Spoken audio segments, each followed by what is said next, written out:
So in the gravitation chapter, our next topic is say inertial mass and gravitational mass.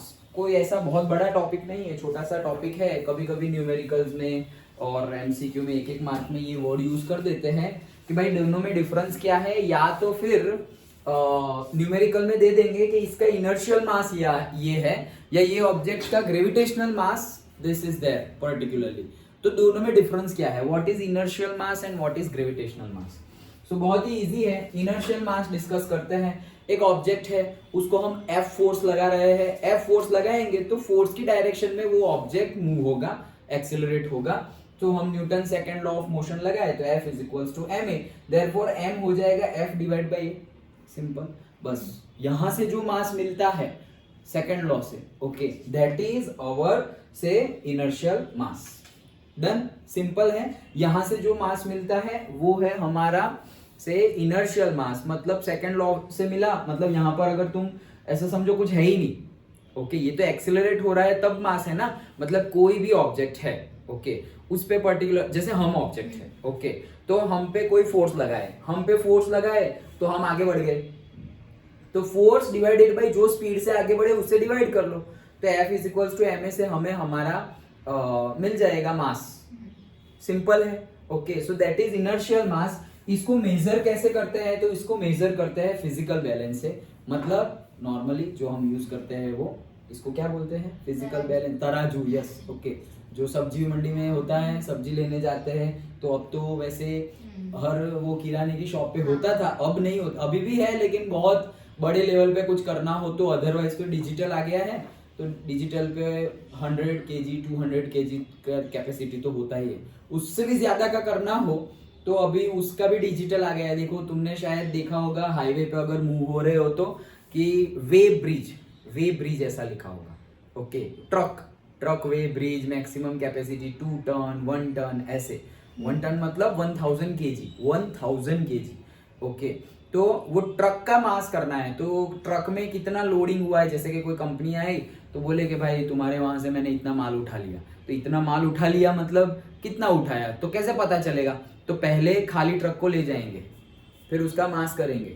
उसका मास आया suppose 1 ton 1000 kg.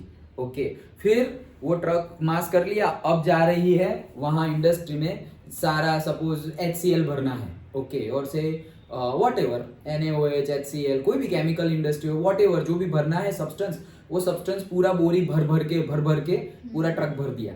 अब truck फिर से जाएगा वो वे ब्रिज में और अब मास करेगा, वे करेगा मतलब वेट. ओके, सो वो वे करेगा तो वो आएगा सपोज से 1.3 टन. तो पहले वो मास, वो सब्सटेंस डाले बगैर था वो 1000 kg, और अब हो गया वो 1300 kg. मतलब जो डाला वो कितना है, 300 kg. Like that. वैसे मेजर किया जाता है कोई भी चीज. ओके, फिर चाहे वो, जैसे कि तुम रेत की ट्रकें देख रहे होंगे, जहां पे घर बन रहा है तो पूरी की पूरी ट्रक आती है, उसमें सैंड भरी होती है, या फिर ब्रिक्स होती है, ब्रिक्स की भी पूरी ट्रक होती है. तो एक्चुअली ब्रिक्स तो वेट पे नहीं आती, लेकिन ब्रिक्स आती है नंबर पे. ओके, कि भाई 4000 ब्रिक्स ले ली, 5000 ले ली, 10,000 ले ली. बट अगेन मास तो इंपॉर्टेंट है ही. कई ब्रिक्स ऐसी होती है कि हम जनरल नॉलेज में जा रहे हैं, तो उस जिसका मास कम हो तो मास ज्यादा हो, वैसी ही सपोज हमें सीमेंट, वैसे ही सैंड, वैसे ही ब्रिक, सब कुछ यूज करना है, दैट इज बेनिफिशियल. वैसे ही तो ये तराजू से जो मेजर करे वो जो होगा वो क्या होगा, फिजिकल बैलेंस उसको बोलते हैं, और वो जो मास मिलेगा वही हमारा inertial mass. Done. Simple. And next है हमारा ग्रेविटेशनल मास. तो ग्रेविटेशनल मास मतलब क्या, जो हम ग्रेविटेशनल फोर्स लगा के फाइंड करते हैं वो. जैसे कि अभी हमने फाइंड किया कि हम ऑब्जेक्ट है, हमारे ऊपर फोर्स लगाया और हम मूव हुए.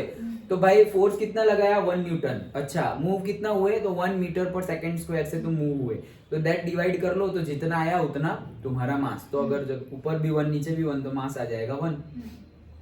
अंडरस्टूड. ओके, तो ये ऐसे फाइंड किया. लेकिन सब मैं मूव ही नहीं कर रहा हूं, मेरे पे कोई फोर्स ही नहीं लग रहा है. लो, मैं मूव कर रहा हूं और ना मेरे पे कोई एक्सटर्नल ऐसा फोर्स लग रहा है. तो मुझे मास निकालना हो तो कैसे निकालेंगे, तो हमारा सिंपली ग्रेविटेशनल फोर्स जो लगता है वो. सो ग्रेविटेशन फोर्स का फॉर्मूला है हमारा Gm1m2/r².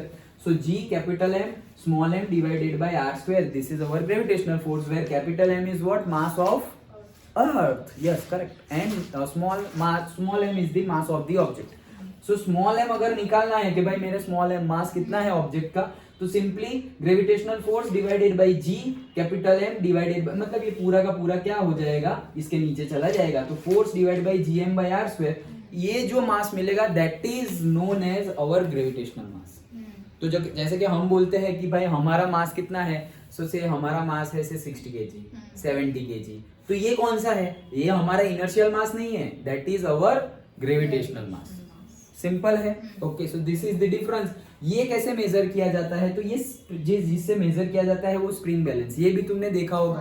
कहां पर, भंगार वाले के पास. ओके, अभी तो भंगार वाले भी ऐसे डिजिटल लेके आते हैं, लेकिन पहले ऐसा लेके आते थे, अभी भी आते हैं बहुत सारे. हाँ, ऐसे मतलब स्प्रिंग उसको कहीं पे लटकाना होता है या पकड़ रखना होता है, ऐसे पकड़ रखा, फिर एक बहुत ही जैसे कि बाइक में कैसे सस्पेंशन होता है स्प्रिंग, उतनी हैवी स्प्रिंग होती है और नीचे हुक लटकाया हुआ होता है, तो ये स्प्रिंग बैलेंस हो गया. पहले ऐसा समझो कि ये स्प्रिंग बैलेंस है, इसके पीछे स्केल लगी हुई होती है, सपोज ये जो है ना, इसके पीछे स्केल लगी हुई होती है, तो पहले तुम नॉन मास लटका दो, 10 kg लटका दिया, तो ये जो काउंटर है वो यहाँ पर आ गया, वहां पे मार्क कर लो से 10 kg.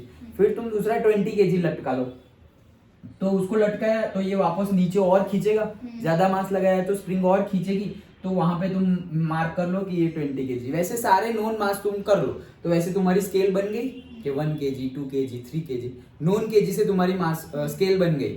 अब तुम क्या करोगे, अब अननोन मास लगाओ, तो जैसे ही अननोन मास लगाया, तुम्हारा से 1 kg और 2 kg के एग्जैक्ट बीच में है, तो तुम बोल दोगे कि इट इज 1.5 kg है जो अननोन मास है वो.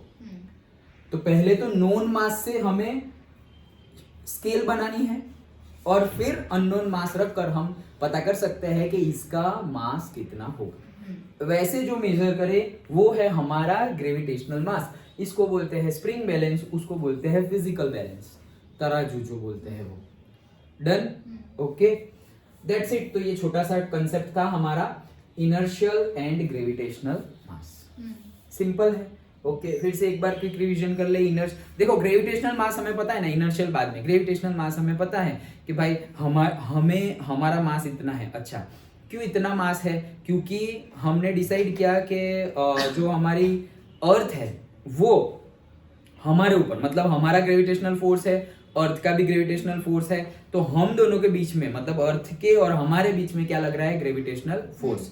ये कितना लग रहा है, तो वो ग्रेविटेशनल फोर्स जो न्यूटन ने दिया था उसके accordingly F is equal to G m1 m2 upon r square.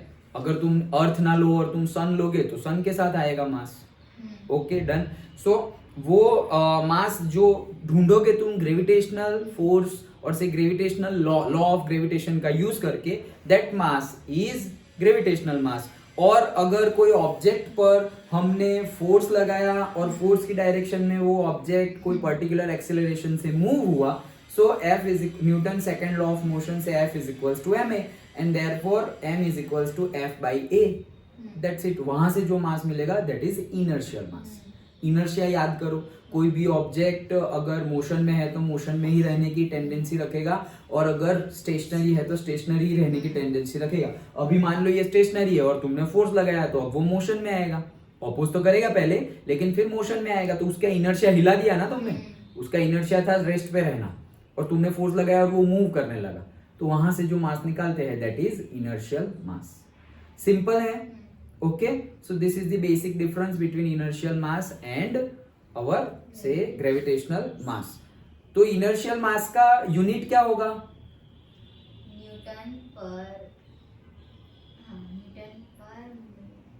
Newton metre second square का इनवर्स.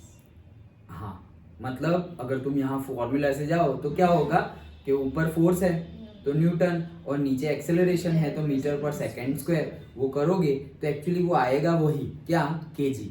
ओके, और यहाँ पर भी क्या आएगा, केजी ही आएगा. ओके, मास है तो केजी ही आएगा, और यहाँ पर भी मास है, यहाँ पर सारी वैल्यू पुट करोगे, फोर्स का न्यूटन, फिर जी का पूरा यूनिट लिखोगे. ओके, जी का यूनिट क्या है, तो वो हमने यहाँ से निकालना सीखा था, याद है ना. जी का यूनिट यहाँ न्यूटन लिख दो, ये मास है तो केजी का स्क्वायर हो गया, ये डिस्टेंस है तो मीटर का स्क्वायर मान लो. So KG metre square, sorry newton metre square upon KG square, that is G का यूनिट है, ग्रेविटेशनल कांस्टेंट का यूनिट. ओके, वो सब वैल्यू भी याद रखनी है 6.67 वाला एंड ऑल सब कुछ ओके, तो वो न्यूमेरिकल में काम आएगा। अच्छा तो जी फिर ये capital M divided by R square, तो यहाँ से भी जो सारी वैल्यू रखोगे तो आंसर क्या आएगा, केजी ही आएगा। तो दोनों मास है तो उसका यूनिट क्या होगा, केजी ही होगा। सिंपल है okay. So this is inertial mass and gravitational mass.